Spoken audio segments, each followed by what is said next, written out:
اللہ وبرکاتہ۔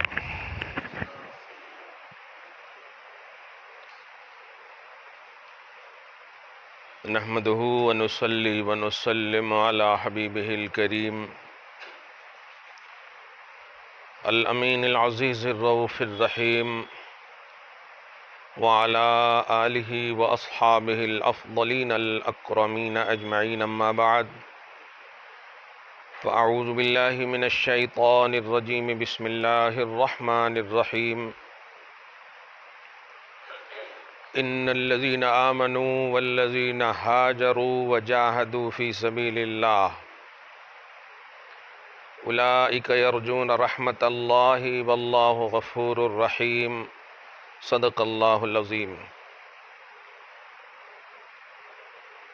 نہایت ہی ادب و احترام کے ساتھ بارگاہ رسالت مآب و عالی رسالت مآب میں ہدیہ درود و سلام بصد احترام پیش فرمائیں۔ اللہم صلی علی سیدنا و شفیعنا و حبیبنا و مولانا محمد معدن الجود والکرم وعلی آلہ الکرام وابنہ الکریم وآلہ واصحابہ وبارک وسلم، صلاۃ و سلاما علیک یا حبیبی یا سیدی یا رسول اللہ صلی اللہ تعالی علیہ وسلم۔ وہ معزز تھے زمانے میں مسلمان ہو کر، اور ہم خوار ہوئے تارک قرآن ہو کر۔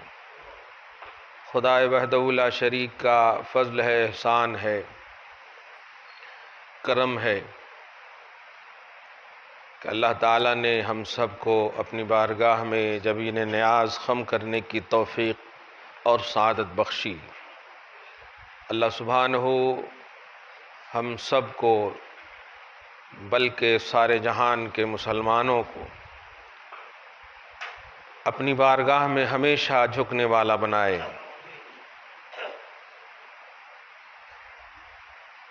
سازشیں کرنے والوں کو بے نقاب کرتے ہوئے مسلمانوں کو، اسلام کو، قرآن کو، صاحب قرآن کو غلبہ نصیب فرمائے۔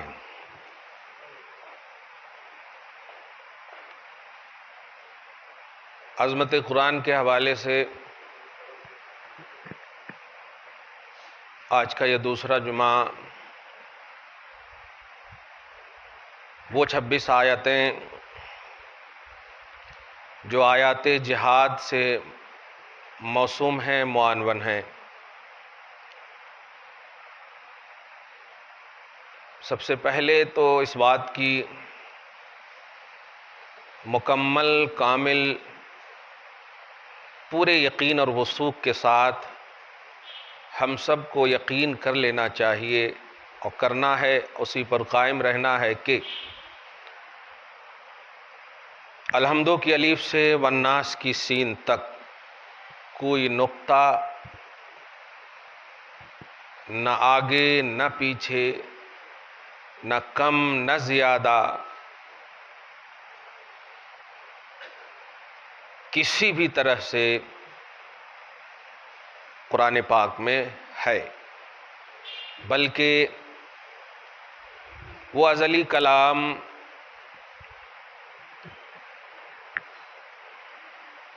ترتیب کے اعتبار سے جو آج ہمارے پاس موجود ہے، نزول کے اعتبار سے نہیں۔ قرآن کا نزول آپ کو اچھے سے معلوم ہے کہ سورہ اقرا بسم، ان میں بھی ان کی ابتدا کی 5 آیتیں، غار حرا میں جو سب سے پہلی نزول کے اعتبار سے 5 آیتیں ہیں، اقرا بسم ربک الذی خلق، خلق الانسان من علق، اقرا وربک الاکرم الذی علم بالقلم، علم الانسان ما لم یعلم۔ یہ 5 آیتیں، یہ نزول کے اعتبار۔ ہمارے پاس جو قرآن ہے یہ ترتیب کے اعتبار سے ہے، صحف صحیفہ عثمانی کے اعتبار سے بے شک، مگر نزول ہو یا ترتیب ہو، جن نفوس قدسیہ پر اللہ سبحانہ نے اعتماد فرمایا، ذات رسالت کا بھروسہ ہے، جس کو خود قرآن نے بے سوف ایمان قرار دیا، وہ ہے صحابہ کرام کی جماعت۔ ان میں سے فضیلت کے اعتبار سے آخری صحابی کیوں نہ ہو، دیہات کے صحابی کیوں نہ ہو، نان فیمس صحابی کیوں نہ ہو، بعد والے غیر صحابی عالم، فاضل، مفتی، محقق، محدث، مفسر غرضے کے سب سے بڑا بھی اگر امت میں اسے مانے تو غیر صحابی سے ادنا صحابی بھی افضل ہیں، اکمل ہیں، مکمل ہیں، مکمل طور پر اللہ کی بارگاہ میں ان سے بالا ہیں، اعلیٰ ہیں۔ جب ادنا صحابی کا یہ مقام ہے تو آپ سمجھیں خلفائے راشدین کا کیا مقام ہوگا۔ خلفائے راشدین میں بھی سیدنا ابو بکر صدیق، سیدنا عمر بن خطاب، سیدنا عثمان غنی رضی اللہ تعالیٰ عنہم اجمعین، کیا مقام ہوگا۔ یہ سب تمہیدی گفتگو کا نچوڑ یہ ہے کہ اللہ پاک پر ایمان رکھتے ہیں تو اللہ پاک پر ایمان کا تقاضا ایک یہ بھی ہے کہ وہ جو کہتا ہے وہ آپ کو ماننا ہے، اور اس نے صحابہ کرام کو بے صوف ایمان کہہ دیا ہے۔ قرآن کہتا ہے فَإِنْ آمَنُوا بِمِثْلِ مَا آمَنْتُمْ بِهِ فَقَدِ اهْتَدَوْا، اے ایمان والو، بلکہ اے لوگو اگر میرے صحابہ کی طرح، بلکہ نبی صلی اللہ علیہ وسلم کے خاص صحبت یافتہ کی طرح ایمان رکھو گے تو ہدایت پر رکھوں گا، یہ اللہ پاک نے کہا۔ اسی طرح آپ دیکھیں گے سیکنڈ پیج ہی میں، پارہ نمبر 1 ہی میں، اذا قیل لهم آمنوا کما آمن الناس، کہ اللہ پاک کہتا ہے کہ لوگوں کو اس طرح کہا گیا کہ صحابہ کی طرح ایمان لاؤ، تو یہ سرفروں نے کہا انؤمن کما آمن السفہاء، یعنی صحابہ کرام کو معاذ اللہ ثم معاذ اللہ کفار نے بے وقوف کہا۔ تو اللہ پاک فرماتا ہے الا انہم هم السفہاء، یہ تیری زبان ہے جو تم انہیں بے وقوف کہہ رہے ہو، یہ رب کی زبان ہے جنہیں اکمل الایمان کہہ رہا ہے۔ اور الا انہم هم السفہاء، اے بے وقوف کہنے والے سنو، باخبر ہو جاؤ، حقیقت میں تم ہی بے وقوف ہو، ولکن لا یعلمون، لیکن تمہیں نادان ہو، تمہیں اس کا علم نہیں ہے۔ خیر، صحابہ کرام ہمارا اعتماد ہے، ہمارا بھروسہ ہے، اور اس لیے نہیں کہ ہم کہہ رہے ہیں بلکہ اس لیے کہ رب نے کہا ہے۔ اللہ سبحانہ نے نبی صلی اللہ علیہ وسلم کی صحبت میں ایمان کی حالت میں رہنے والے صحابہ کرام پر بھروسہ کیا۔ اور آپ ایک اور بات پر غور کریں، ایسے ہی ابھی بیٹھے بیٹھے ایک لفظ السابقون، پارہ نمبر 10 کی سورہ توبہ کی آیت نمبر 10 میں 100 میں 100 آیت نمبر 100 میں دیکھیں گے، یا 99 میں دیکھیں گے، وہی اسی کے آگے والسابقون، یعنی ایمان میں سبقت کرنے والے، پہلے ایمان لانے والے۔ اس لفظ پہ بھی اگر غور کریں گے تو حضور پاک صلی اللہ علیہ وسلم پر پہلے ایمان لانے والے بہرحال صحابہ ہیں، اور اس کے بعد اگر تابعین، تبع تابعین، ائمہ دین اور ہم سب جو 1400 سال کے بعد ہیں، یہ سب سابقین نہیں، ہم لاحقین ہیں، ہم ایڈ ہوئے ہیں، ہم متبعین ہیں۔ اسی لیے اللہ پاک نے کہا کہ والذین آمنوا اتبعوہم بإحسان، بعد میں آنے والے جو ان کی طرح ایمان رکھیں گے، ان کی اتباع میں رہیں گے، ان کی طرح ایمان رکھیں گے تو رضی اللہ عنہم ورضوا عنہم، ہم ان سے تو راضی ہیں ہی، ان سے بھی راضی ہو جائیں گے۔ دیکھیں یار، بہت بڑی بات ہے۔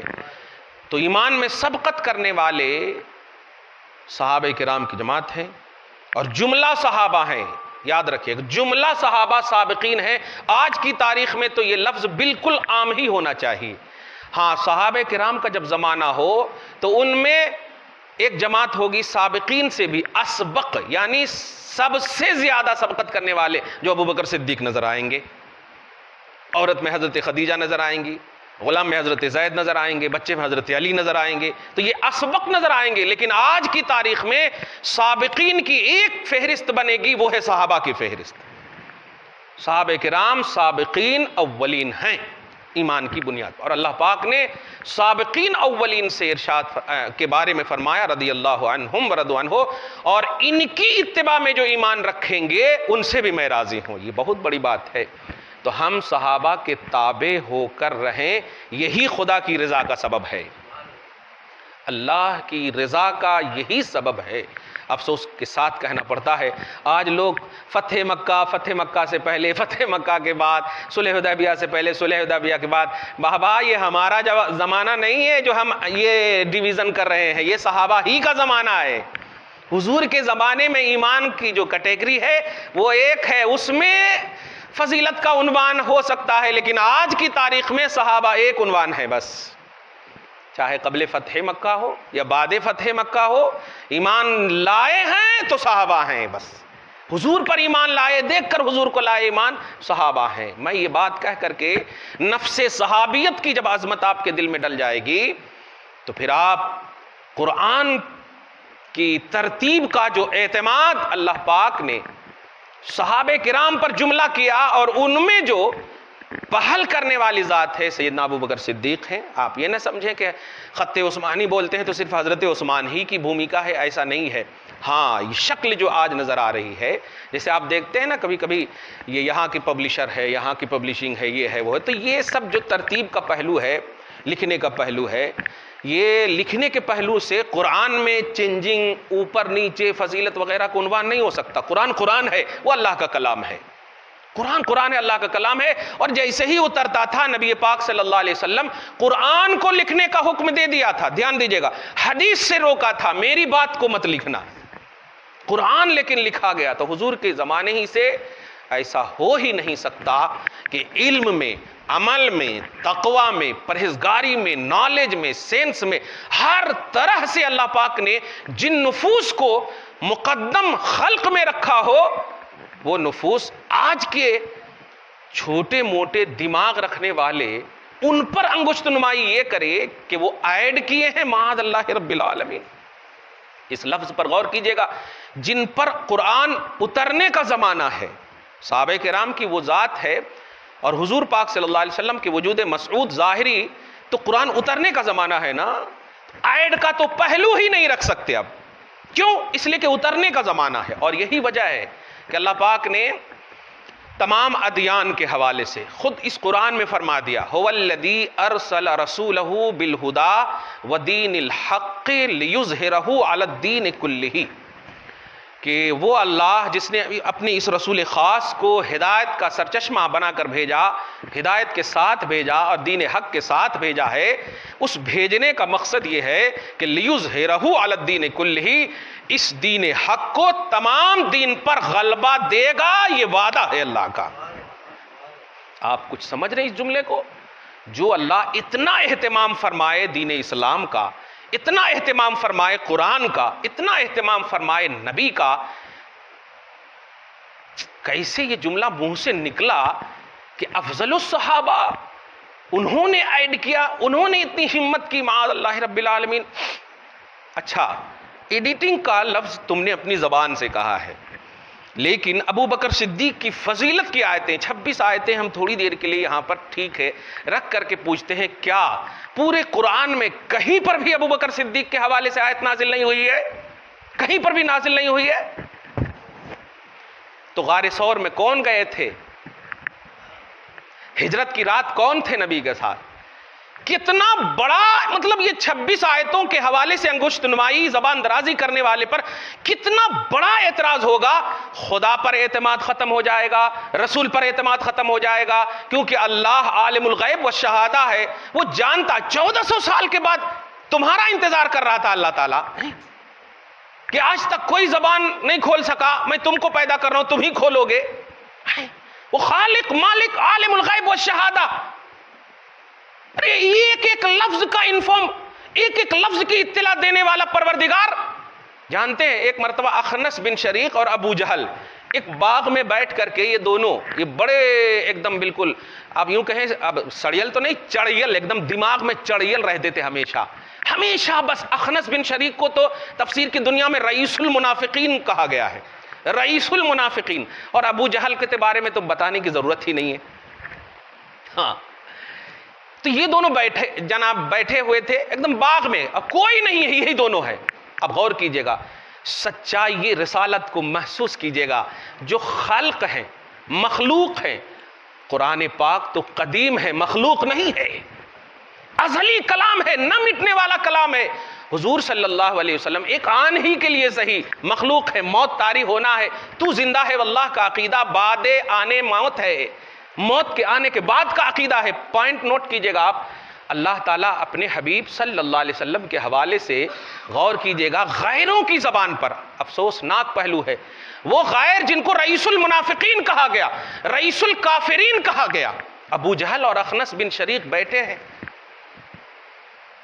اور یہ دونوں بیٹھ کر کے پہلے دیکھتے ہیں چاروں بغل کوئی ہے تو نہیں. تو اخنس بن شریق نے بھی دیکھا، ابو جہل نے بھی دیکھا. تو اخنس بن شریق ابو جہل سے، جو ابو جہل کا ان کی کیٹیگری میں، ان کی جماعت میں لقب تھا ابو الحکم. ابو الحکم سمجھ رہے؟ دانائی کا باپ، سمجھداری کا باپ، علم و حکمت کا باپ. ایسا مسکراتے ہوئے نبی نے ایک مرتبہ کہا، آج پوری دنیا ابو جہل کہتی ہے ان کو. ابو جہل نبی کا دیا ہوا ہے.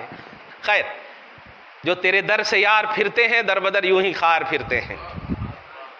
نبی کی بارگاہ سے نہیں پھرنا، نبی کی بارگاہ میں پھرنا. الحمدللہ میں پھرنا، تو انشاءاللہ پھر در بدر نہیں بلکہ اسی در پہ پھرتے رہو گے. الحمدللہ پھر سارے لوگ آپ کے آزو بازو میں پھریں گے. خیر، درود شریف پڑھیں. اللہم صلی علی محمد وعلی آل محمد وبارک وسلم. اہتمام رسالت نوٹ کیجئے گا، اہتمام صاحب قرآن. اور پھر قرآن تو کلام ازلی ہے، قدیم ہے، اس کا اہتمام کیسا کیا ہوگا اللہ تعالیٰ، اس بات کو محسوس کیجئے گا. جب ایک مخلوق اعلیٰ افضل ہونا اپنی جگہ پر ہے، مخلوق کا اہتمام جب اللہ تعالیٰ کر سکتا ایسا، تو اپنے قدیم کلام کا اہتمام، اپنے ازلی کلام کا اہتمام، نہ مٹنے والی بات کا اہتمام کیسا کیا ہوگا. حضور پاک صلی اللہ علیہ وسلم اپنی جگہ پر ہیں، اور یہ اخنس بن شریق اور ابو جہل، ایک رئیس المنافقین اور ایک رئیس الکافرین. بہرحال دونوں جہنمی ہیں، بو باس بھی نہیں ہے جنت کی ان دونوں کے پاس. اور آپ غور کیجئے، اسلام، صاحب اسلام محمد عربی صلی اللہ علیہ وسلم کے حوالے سے کیسی نگیٹیوٹی تھی. یہ ڈھکی چھپی بات نہیں ہے، صاف بات ہے. موٹی موٹی کتابیں لکھی ہوئی ہیں، عنوان بنا ہوا ہے آج بھی ابو جہل وغیرہ. اب ذرا غور کیجئے، ابو جہل سے ابو الحکم ہے نا، تو اخنس بن شریق نے کہا، یا ابو الحکم، اے حکمت و دانائی کے باپ، اے علم و ہنر کے جو بھی آپ سمجھ جائیے. پورا خطاب کرتے ہوئے پورے القابات کے ساتھ ایک دم سچ سچ بتائیے. اخبرنی، مجھے بتائیے کیا خیال ہے محمد کے بارے میں. غور کیجئے گا، قرآن پر انگشت نمائی کی کل بھی ہمت نہیں ہوئی. اب آپ غور کیجئے، کیا خیال ہے محمد کے بارے میں صلی اللہ علیہ وآلہ وسلم. تو بلا تأمل، بلا توقف، بغیر سوچے سمجھے، بغیر ٹائم لیے ابو جہل نے ایک جملہ کہا جو آج بھی سورہ انعام کی آیت نمبر 33 میں دیکھیں گے، پارہ نمبر 8 میں، اور اس کی تفسیر جلالین کے حاشیہ میں دیکھیں گے تو یہ پوری رقم ہے. اور آج سارے اسلاف نے رقم کیا ہے، میں آیت میں بھی پڑھوں گا. اس نے جو جملہ کہا کوئی نہیں ہے، نوٹ کیجئے گا. یہاں پر اگر میں بول رہا ہوں تو آپ سب گواہ ہیں، تنہائی میں اگر کچھ بولوں تو سوائے رب کے کوئی گواہ نہیں ہے، کوئی گواہ نہیں ہے. اللہ سبحانہ سب دیکھ رہا ہے. میرے آقا صلی اللہ علیہ وسلم پر بھی کیا بھیجنا چاہا ہے، اب دیکھیے اس نے جو جملہ کہا ہے وہ جملہ کہہ رہا ہوں میں، واللہ ان محمدن لصادق. اس لفظ پر خوش ہو جائیے، اگرچہ غیر کی زبان سے ہے لیکن میرے نبی کے حق میں ہے. سبحان اللہ، ہائے ہائے ہائے، ہاں صلی اللہ تعالیٰ علیہ وسلم. ابو جہل نے جو جملہ کہا، واللہ، اللہ کی قسم، بے شک، یقیناً، کوئی شک نہیں کہ محمد سچے ہیں. محمد کے صادق ہونے میں کوئی کذب کا پہلو نہیں ہے. وہ سچے ہیں، سچے ہیں، سچے ہیں. اچھا، اس سے اب تو پھر اخنس بن شریق نے کہا انکار کیوں کرتے. یہ بات اتنی سی ہوئی تھی، اور اس کے بعد سنیے کیا کہتا ہے قرآن. جی یہ ملعون 26 آیتیں نکالنے کی بات کر رہے ہیں.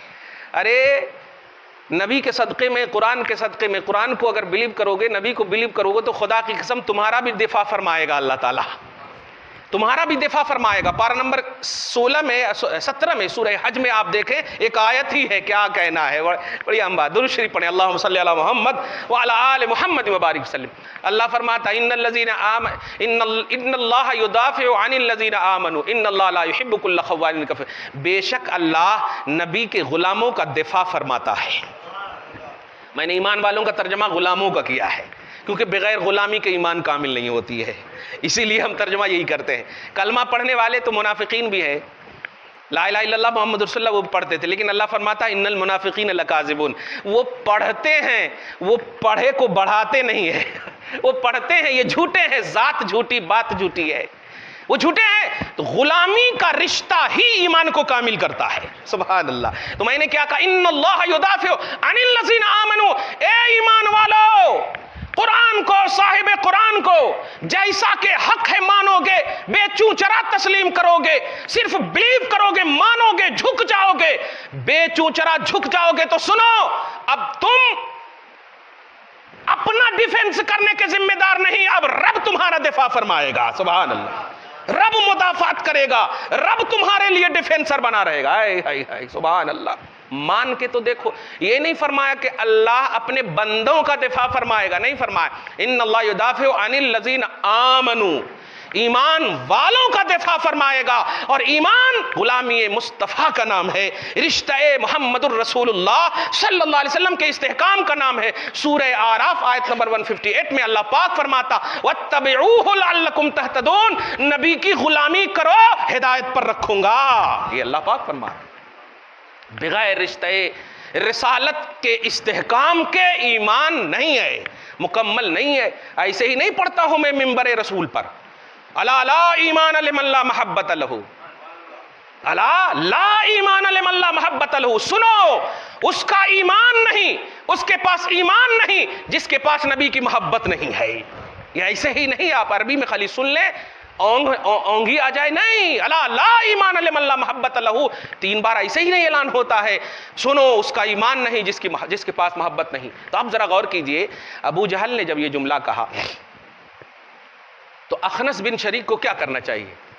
اخنس بن شریک، دیکھیے نبی صلی اللہ علیہ وسلم کی جب کوئی تعریف کرتا ہے نا، اگر کافر بھی ہوتا ہے تو تعریف کرتے وقت تک اس کے دل کو اللہ تعالیٰ صاف کر دیتا ہے. غور کیجئے گا، بڑی اہم بات بول دیا میں نے.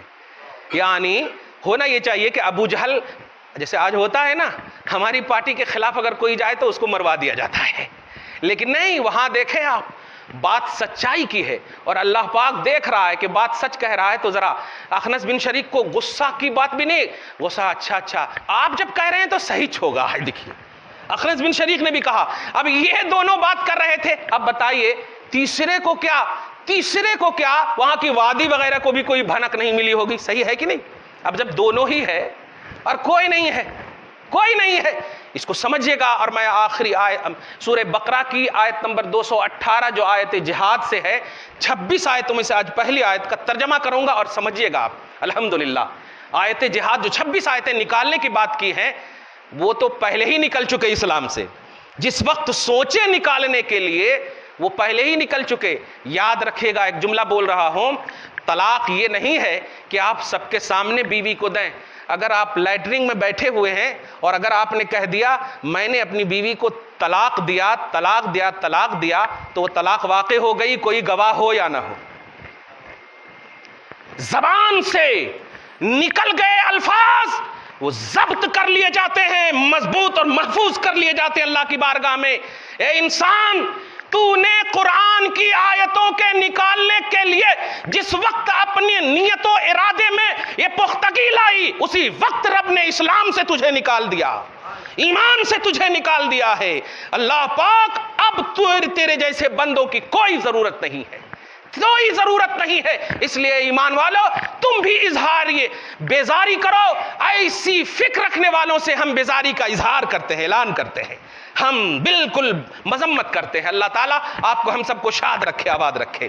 تو جب ایسا ہوا کوئی نہیں تھا, وہ دونوں تھا. میں اس بار بار سمجھیے گا کہ دفاع رسالت سمجھیے گا. رسول محمد ابن عبداللہ, محمد مخلوق ہیں, افضل المخلوقات ہیں, مخلوق ہیں, قدیم نہیں ہیں. یہی سمجھانا چاہ رہا ہوں میں. اللہ کا کلام قدیم ہے, غیر حادث ہے, ازلی ہے. یہ سب لفظ کا خلاصہ کیا ہے؟ نہیں مٹتا. اللہ کا کلام نہیں مٹتا. توریت ہو, زبور ہو, انجیل ہو, یہ بھی اللہ کا کلام ہے. وہ اٹھایا گیا ہے, مٹایا نہیں گیا ہے.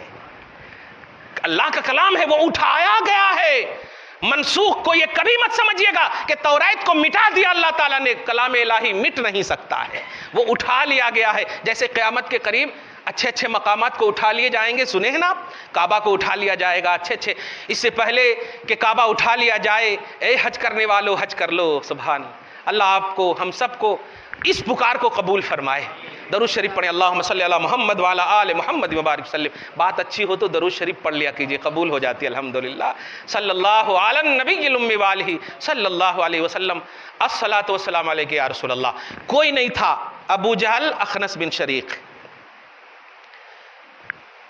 سناٹا چھایا ہوا ہے, بول دیا مہر.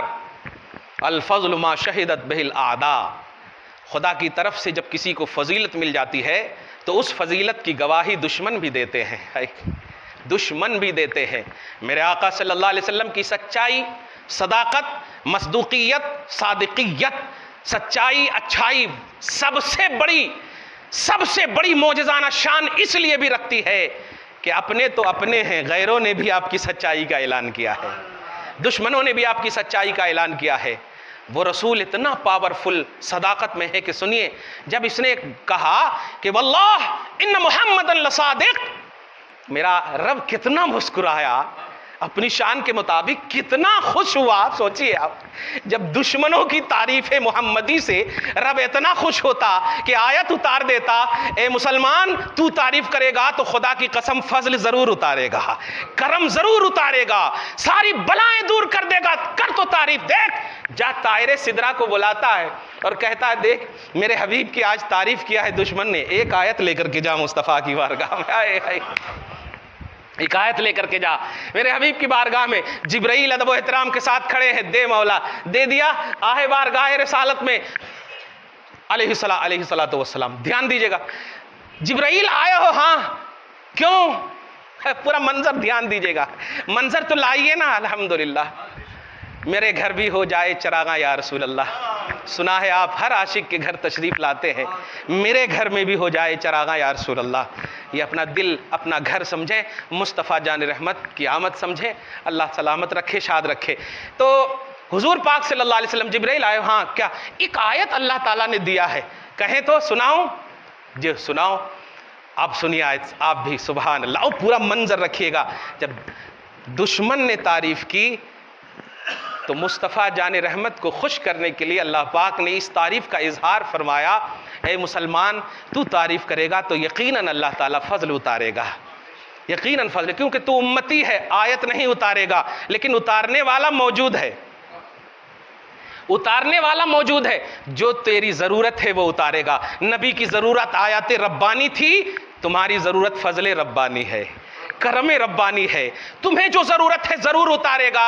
اللہ سبحانہ کہ رسول کی بارگاہ میں طائر سدرہ جبریل علیہ السلام پڑھتے ہیں, قد نعلم انه لا يحزنك الذين يقولون فانهم لا يكذبونك ولكن الظالمين بآيات الله يجحدون. ابھی بھی اللہ تعالیٰ ان دونوں کو ظالم ہی کہہ رہا ہے, حقیقت بیان کر رہا ہے, لیکن اس ظالم کے منہ سے بھی نبی کی تعریف نکلتی ہے تو چھین کر کے, دھیان دیجیے گا, لے کر کے اللہ پاک کہتا میرے حبیب سنیے, ہمیں اچھی طرح معلوم ہے کہ آپ غمزدہ کیوں ہوتے ہیں.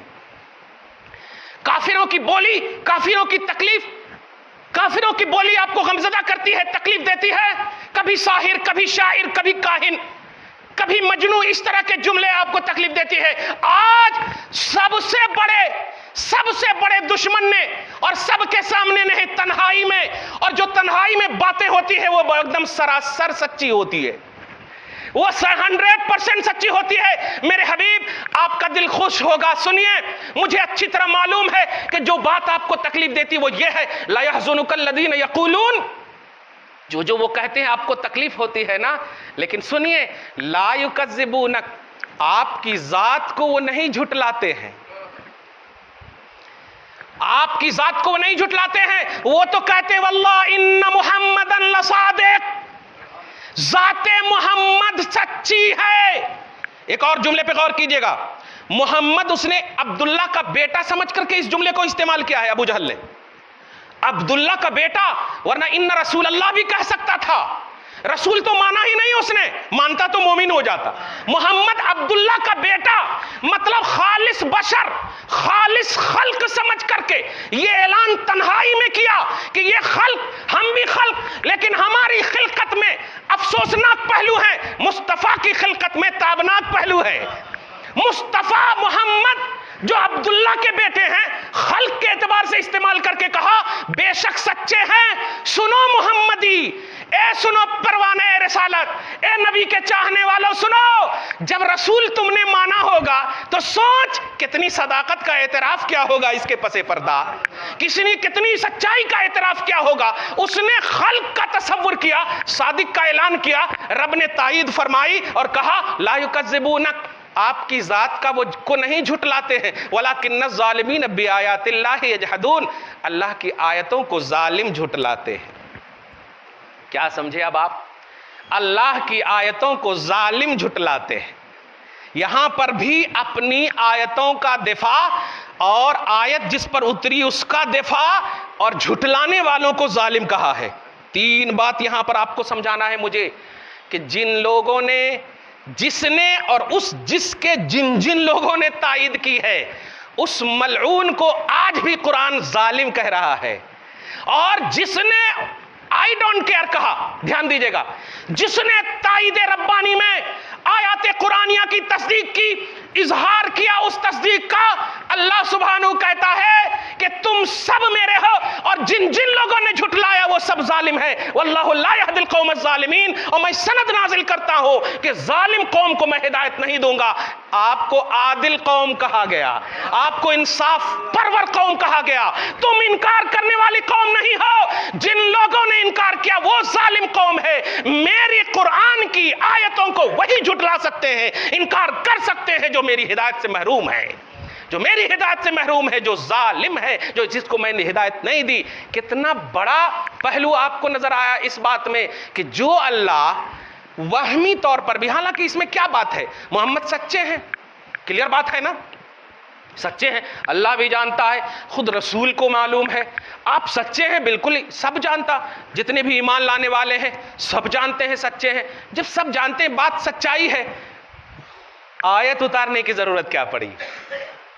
یہی میں اہتمام رسالت اور اہتمام قرآن اور عظمت قرآن کا جو عنوان ہے یہ بتانا چاہتا ہوں کہ جو اللہ اگر قرآن پر, آیت قرآنی کا انکار, نبی کا انکار نہیں, جو قرآن پر, صاحب قرآن پر ادنا سے ادنا بھی, وہمی طور پر بھی شکوک و شبہات کا اگر پہلو آنے کا امکان بھی اگر رہا تو اللہ پاک نے فوراً آیت اتاری, فوراً آیت اتاری. دھیان دیجئے گا, ایسا کیسے ہو سکتا ہے کہ اللہ وہی ہے, اس کے کلام میں ایڈیٹنگ کرنے والے وہ ذات نظر آئیں جس ذات پر اللہ ہی نے عظمتوں کی آیت اتار دی ہو, عظمتوں کی آیت اتار دی ہو. قرآن کہتا ہے ابو بکر صدیق کے حوالے سے, والذی جاء بالصدق وصدق بہ, کہ جب نبی صدق کو لے کر آیا, جب نبی قرآن لے کر آیا, یا جب نبی سراپا صدق بن کر آئے, وصدق بہ, ابو بکر صدیق نے ان کی تصدیق فرمائی. اسی طرح قرآن پاک نے سورہ لیل میں آپ دیکھیں جا کر اللہ فرماتا وَسَيُجَنَّبُهَا الْأَتْقَى الَّذِي يُؤْتِي مَالَهُ يَتَزَكَّى, کہ اتقا جہنم سے محفوظ رہے گا, اور اتقا سے بالاتفاق مراد حضرت سیدنا ابو بکر صدیق ہیں. اللہ فرماتا ما لأحد عنده من نعمت تجزا الا ابتغاء وجه ربه الاعلى ولسوف يرضى. یہ ابو بکر صدیق کی وہ ذات ہے کہ جو کچھ اللہ کی راہ میں دیتے ہیں محض اللہ کی رضا کے لیے دیتے ہیں, اور اللہ فرماتا لسوف يعطيك ولسوف يرضى, ان قریب اللہ ان سے راضی ہو چکا یا ہو جائے گا. وہ اللہ اتنی آیتیں اتارے, وہ اللہ فرمائے ثانی اثنین اذ ہما فی الغار, دو میں کے دوسرے تھے, اذ یقول لصاحبہ لا تحزن ان اللہ معنا, جب اللہ کا حبیب کہہ رہا تھا اپنے ساتھی ابو بکر سے لا تحزن ان اللہ معنا, مت غم کھاؤ بے شک ہم دونوں کے ساتھ اللہ ہے. کیا اللہ قرآن میں ایڈیٹنگ کرنے والوں کے ساتھ ہے؟ اللہ پاسٹ پریزنٹ فیوچر کسی کو نہیں جانتا. یہ توحید کی بیخ کنی کرنے کی فکر ہے. لیکن تم کیا جانو, اللہ پاک نے جب بڑے بڑوں کو الٹا لٹکا دیا ہے, یہ 1400 سال والے جس کے ان کے گھر میں کوئی حیثیت نہیں, جن کے گھر میں در میں کوئی حیثیت نہیں ہے, کیا حشر ہوگا. تمہیں تو اس لائق بھی نہیں سمجھ رہا کہ تمہیں عذاب دوں, اللہ اس لائق بھی نہیں سمجھ رہا. تو ابو بکر صدیق ہو, عمر ابن خطاب ہو, عثمان غنی ہو, یہ سب امانت خدا ہیں, یہ سب خدا کی امانت ہے, اور ان کی حفاظت کرنا ہے, ان کی تائید کرنا ہے. آپ کو ان کی تنقید کریں گے تو لا یہدی القوم الظالمین تمہارے لیے ہے, ظالم قوم کو اللہ ہدایت نہیں دے گا. اب یہ پورا منظر سمجھنے کے بعد اب جو ہے وہ آیت جہاد, جو پہلی آیت پڑھنے جا رہا ہوں, ترجمہ سن لیجئے گا. اللہ سبحانہ فرماتا سورہ بقرہ میں آیت نمبر 218 میں 218, جو 26 آیتوں میں سے پہلی آیت میں پیش کر رہا ہوں, 25 آیت کا اور آگے کروں گا موقع ملا. 218 آیت پڑھ رہا ہوں. ان الذین آمنوا والذین ہاجروا وجاہدوا فی سبیل اللہ, بے شک وہ لوگ جو ایمان لائے, پوائنٹ نوٹ کیجئے گا, بے شک وہ لوگ جو ایمان لائے, اور دھیان دیجئے گا کہ ایمان لانے والی فہرستوں میں سب سے پہلی فہرست ہے صحابہ کی, اور صحابہ اللہ کا اعتماد ہیں, صحابہ اللہ کا بھروسہ ہے, مالک جنت کا بھروسہ ہے, خالق جنت کا بھروسہ ہے, جو جنت دینے والا ہے اس کا بھروسہ ہے, ثواب دینے والے کا بھروسہ ہے, جزا و سزا کے مالک کا بھروسہ ہے. نوٹ کیجئے گا, وہ کہہ رہا ہے وہ لوگ جو ایمان لائے, وہاجروا, اور جو ہجرت کیے. تم نے اس آیت کو کوٹ تو کر لیا 26 آیتوں میں, لیکن اس پر غور کیا تم نے کہ آیت جہاد کو تم نے, اس میں جہاد کا لفظ ہے اس کو لے لیا تم نے, لیکن اس سے پہلے ایمان کا کانسیپٹ ہے, اس سے پہلے مہاجرت ہجرت کا کانسیپٹ ہے. آج ہمیں اگر کوئی ہمارے گھر سے نکالے تو سماج معاشرہ سب نکالنے والوں پر لعنت بھیجتا ہے. کیا ہوا, ایک باپ کو بیٹا نکال دیتا ہے, اگرچہ باپ کی غلطی ہو لیکن اس نکالنے کو ناپسند کیا جاتا ہے, ناپسند کیا جاتا ہے. ہجرت کا کانسیپٹ کیا ہے؟ ہجرت کا کانسیپٹ یہ ہے کہ نبی پر ایمان لانے والوں کو اتنا ٹارچر کیا گیا, نبی کو بلیو کرنے والوں کو اتنا ٹارچر کیا گیا, اتنا پریشرائز کیا گیا کہ وہ لوگ اپنے وطن کو, اپنے گھر بار کو چھوڑنے پر مجبور ہو گئے. یہ ہے ہجرت کا کانسیپٹ. اب مجھے بتاؤ اس کے بعد ہے جہاد کا پہلو, ایمان مقدم, ایمان کے بعد جہاد, مہاجرت ہجرت ہے, اس کے بعد جہاد کا لفظ ہے. مجھے بتائیے کہ ایمان لانے والے, پھر ایمان لانے کی وجہ سے جو ہجرت کرنے پر مجبور کیا اپوزیشن نے, ان اپوزیشن کے دفاع کا نام جہاد ہے.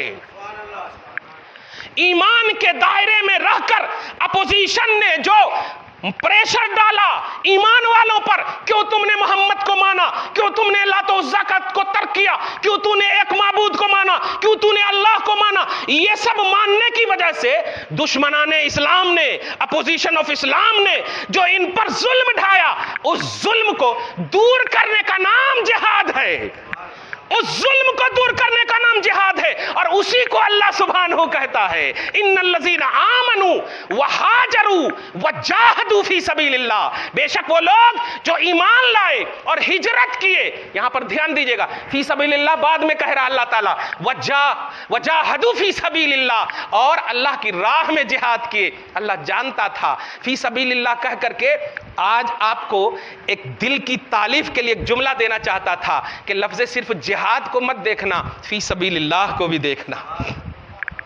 اللہ کی راہ میں نکلنے والا دہشت گرد نہیں ہو سکتا, اللہ کی راہ میں نکلنے والا ٹیررسٹ